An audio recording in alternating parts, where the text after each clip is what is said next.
আজি উপস্থিত হৈছে যোৰহাট মবন্ধা এৰাতলি পথাৰত ইয়াতে অনুষ্ঠিত হ'ব 2025 চনৰ শংকৰ সংঘ অধিৱেশন ইয়াৰ কিছু পৰিৱেশ আপোনালোকক দেখাওঁ আৰু লগতে ইয়াৰ এজন কৰ্মীৰ হৈতেও কথা পাতোচোন বলক কৃষ্ণ আমি এতিয়া আছে মবন্ধা এৰাতলি পথাৰ শ্ৰীমন্ত শংকৰদেৱ সংঘৰ 94 সংখ্যক যোৰহাট অধিৱেশন আয়োজন কৰা হৈছে বৃহৎ প্ৰস্তুতিয়ে এই অনুষ্ঠানটো বৰ্তমান কাৰ্যত সমস্ত বাপ বান্ধৱ ইয়াত লাগি মূল তোৰণ সেইফালেদি সোমাব তাৰ সোঁফালেদি কাষতে আছে নামঘৰৰ কাষতে আছে নাটঘৰ য'ত আমাৰ দুখনকৈ অংকীয়া নাট দৈনিক প্ৰদৰ্শন কৰা হ'ব তাৰ এয়া হৈছে মূল মণ্ডপ ইয়াত মূল মণ্ডপতে যিখিনি আমাৰ বৈঠকবিলাক হ'ব যিখন মানে মূল মিটিং হ'ব মানে ইয়াতে হ'ব ন যিটো গেটৰ পৰা সোমাই আহি সোঁহাতে আছে আমাৰ ধৰ্মধ্বজা উত্তোলন বেদী য'ত আমাৰ পদাধিকাৰ প্ৰভুজনাই আৰু ধৰ্মধ্বজা উত্তোলন কৰিব 6 তাৰিখৰ পৰা হ'ব ন 6 তাৰিখৰ পৰা হ'ব হয় ইয়াতো কাম চলি আছে আৰু ন এয়া মূল মণ্ডপৰ লগত এয়া মূল মঞ্চ থাকিব ইয়াৰ পৰাই আমাৰ গোটেই অধিৱেশনৰ মূল কাৰ্যসূচীবোৰ ৰূপায়ণ কৰা হ'ব আৰু এই সাইডলে কি আছে হোৱা হৈছে হেয়া মানে ভোজনালয় বলা তাৰ ওচৰলৈকে যাম মই তেতিয়া বুজাই দিব পাৰিম কথাখিনি বলক এইফালে শিবিৰখিনি বনাই থকা হৈছে এতিয়া আমি ভোজনালয়ৰ ফালে যাওঁ আমি মূল ভোজনালয় কেন্দ্ৰ পাইছোহি ইয়াত হৈছে আমাৰ যি ভোজনালয় ৰন্ধন কাৰ্য ইয়াত সমাপন কৰা হ'ব একেলগে প্ৰায় 200টা চৌকা ইয়াত হৰ্ণিহে জ্বলিব আৰু এইখিনি যে গাত কৰি দিছে কিয় এইখিনি আমাৰ যিবোৰ ৰন্ধনৰ পৰা যিখিনি ব্যৱহাৰ হোৱা পানীখিনি বা পেলাবৰ কাৰণে তাৰপিছত হ'ল ইয়াতে কিমান মান চৰু জ্বলিব ইয়াত প্ৰায় 200টা চৰু জ্বলিব আৰু এইপিনে খাবলৈ দিব ন এইফালে খোৱা ব্যৱস্থা কৰা হ'ব কিমান মান মানুহ ইয়াত বহি খাব পাৰিব ইয়াত একেলগে প্ৰায় 10,000 মানুহে এবাৰত খাব পৰা হ'ব বাঁহেৰে এনেদৰে বেঞ্চ বনাই দিছে বহি খাবৰ বাবে আৰু এইপিনে কণ্ট্ৰল ৰুম বনাইছে প্ৰতিটো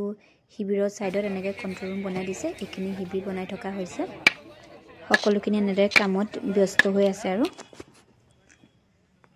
এই যে শিবিৰখিনি বনাই আছে এই কামখিনি মানুহ লগাইছে না শাখাখিনিক ভাগ কৰি দিছে মানে আঞ্চলিক আমাৰ যোৰহাট জিলাত প্ৰাথমিক আছে প্ৰায় 480খন তাতে আঞ্চলিক আছে 16খন আঞ্চলিকে ভাগ কৰি দিয়া হৈছে শিবিৰখিনি মানে নকঠা আঞ্চলিকত 7টা শিবিৰ পাইছে নকাত দীঘলে আছে 254 ফুট বহলে 17 ফুট আগলৈ কিবা কি বনাই থকা দেখিছোঁ বলক চাই আহোঁগৈ ইয়াত বিভিন্ন কাৰ্যালয়খিনি বনাই থকা হৈছে এইকেইটা কি বনাই থকা হৈছে কিবা কাৰ্যালয় নে নাই শিবিৰে এয়া হৈছে কেন্দ্ৰীয় সেনাবাহিনী গৃহ এই ভাগত অসমৰ বিভিন্ন জিলাৰ পৰা সেনাবাহিনী লোকসকল আহিব যুৱক যুৱতী আহি এই গৃহতে থাকিব প্ৰায় 10,000 সেৱক সেৱিকাই এই গৃহত থাকিলৈ এই অনুষ্ঠানত সেৱা আগবঢ়াব তেওঁলোকতো বহুত দূৰৰ পৰাই আহিব সেনাবাহিনী বিভাগটো দেখালোঁ আপোনালোকক আগলৈ প্ৰদৰ্শনীৰ বাবে বনাই থকা আছে তালৈও যাওঁ প্ৰদৰ্শনী ইয়াত দেখিছানে ইয়াত হ'ব প্ৰদৰ্শনী মেলা ইয়াত বহুত ষ্টল থাকিব বাহিৰৰ পৰা আহিব বিভিন্ন জিলাৰ পৰা কিমান মান বিপণী থাকিব ইয়াত মানে ষ্টল ইয়াততো আমাৰ কোৱা মতে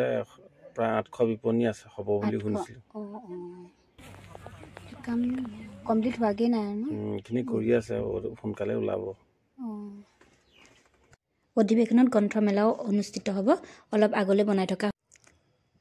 এইটো বনাই আছে সাংস্কৃতিক প্ৰগ্ৰেম কৰি থকা ল'ৰা ছোৱালীখিনি থাকিবৰ বাবে আৰু শিবিৰ বনাই আছে তাকো চাবলৈ যাওঁ এনেধৰণে শিবিৰ প্ৰায় 200টা শিবিৰ বনোৱা হৈছে এই শিবিৰবিলাকত বিভিন্ন জিলাৰ পৰা ভকত বৈষ্ণৱসকল আহি ইয়াত আশ্ৰয় ল'ব ইয়াত থাকি ল'ব তাৰপিছত বাকীসকলতো আমাৰ থলুৱাভাৱে যিমান আহিব দিনজোৰা কাৰ্যসূচী চাবলৈ তেনেকুৱা বহুত ভকত হ'ব প্ৰায় 20 লাখ ভকতৰ আগমন এই অনুষ্ঠানত হ'ব বুলি সকলোৱে আশা কৰিছে কন্ট্ৰোল ৰুম বনাই থকা হৈছে প্ৰতিটো শিবিৰৰ সাইডতে এনেদৰে কন্ট্ৰোল ৰুম এটা বনাই থকা পাই দেখিছোৱে এয়াও শিবিৰে বনাই আছে যেটো শিবিৰৰ সংখ্যা দুক বনাই আছে বুলি কৈছে আগতে একেঠাইতে বনোৱাটো সম্ভৱ নহয় প্ৰতিটো সাইডতে বনাই থকা হৈছে আপোনালোকক যিমানবোৰ দেখাব চেষ্টা কৰি গলো এটো বনাই আছে নৱালী আঞ্চলিক শাখাই আৰু এফালেও কাম চলি আছে শিবিৰৰ যেটো বেছি দিন নাই সকলোৱে হাতে কামে পুনৰদ্ৰমে লাগি আছে সংঘ অধিবেশন বুলি ক'লে ইনোম সকলোৰে মন উৎফুল্লিত হৈয়ে থাকে বিভিন্ন প্ৰান্তৰ ভক্তসকলৰ সমাগমো ঘটা দেখা যায় বহুত দূৰ দূৰণিৰ পৰা আহে ভক্তসকল এই শিবিৰটো চকচোন ইমান ধুনীয়াকৈ বনাইছে সন্মুখতে এখন শৰাই সাইডত এটা ডাস্টবিন বহুত কষ্ট কৰিছে ভাল লাগিছে দেখি এটো বনাই আছে শিবিৰটো নৱালী যোৰহাট আঞ্চলিক শাখাই অকণ ভিতৰলৈ সোমাই চাওঁ আপোনালোককো দেখাওঁ ইয়াৰ কাম সম্পূৰ্ণ হৈ যোৱাৰ পিছত ইয়াৰ পৰিৱেশটোৱে বেলেগ এটা হৈ যাব দেখি আৰু ভাল লাগিব আপোনালোক আহিব 6, 7, 8, 9 তাৰিখলৈকে অনুষ্ঠানভাগ চলিব সকলো আহিব এইখিনিতে আপোনালোকক এটা কথা ক'বলৈ পাহৰিছিলে কেনেদৰে কোৰ পৰা আহিব লাগিব আপোনালোক যদি যোৰহাটৰ ফালৰ পৰা আহে তেতিয়া হলে সমন্বয়ন ক্ষেত্ৰ পাৰ হৈ যাব নালাগিব যদি দেৰগাঁও ফালৰ পৰা আহে তেতিয়া হলে কাজিৰঙা ইউনিভাৰ্চিটিৰ সুকাফা সমন্বয়ন ক্ষেত্ৰ পাৰ হৈ আহিয়ে পাব এটিৰোডৰ কাষতে সোমাব নালাগে দেখিবই আপোনালোক আহিব লগ পাম আজিলৈ আহিছো আকৌ লগ পাম মোৰ অন্য এটা ভিডিঅ' জয় গুৰু শংকৰ